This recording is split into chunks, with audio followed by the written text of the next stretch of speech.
Pawel Krzyshek from the International Committee of the Red Cross joins me now live. Well, Pawel, you're in Damascus. Can you tell us what the situation is like in Madaya at the moment and when the aid from the ICRC will be going in?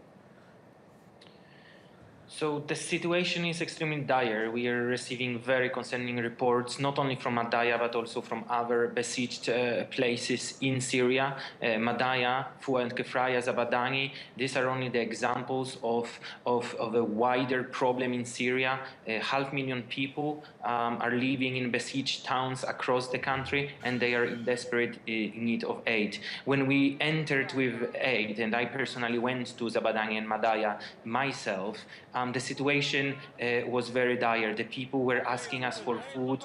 We did jointly with UN, with Syrian Arab Red Crescent. We brought food.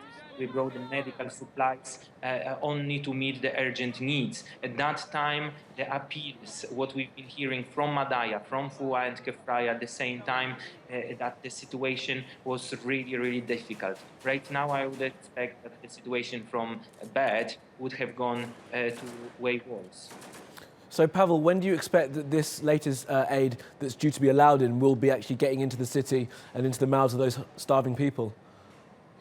So yesterday evening, alongside with the UN and the Syrian Arab Red Crescent, the ICRC was granted the access to deliver aid to Madaya, as well as to Fua and Kefraya. So those towns are included in the political agreement between the parties, and this is in fact the political agreement that dictates the delivery of aid to those places. Now we are the preparations for convoys, for large convoys of food, of medicines, of basic necessities such as blankets, as it's very cold, such as hygiene kits are on their way, and we are really hoping that in the next 2 to 3 days we will be able to deliver aid to those places. And finally, do you have enough aid? Is there enough world support, and do you have enough supplies to help the people, the 40,000 that they're starving?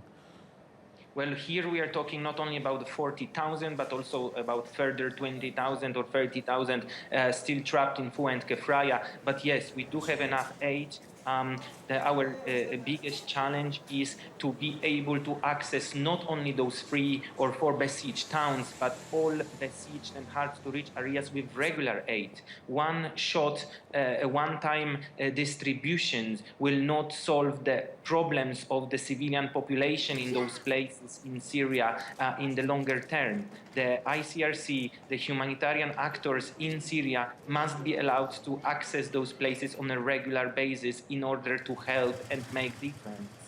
Well, Pawel Krzyszek, we wish you luck from the ICRC there in Damascus. Thank you very much for now.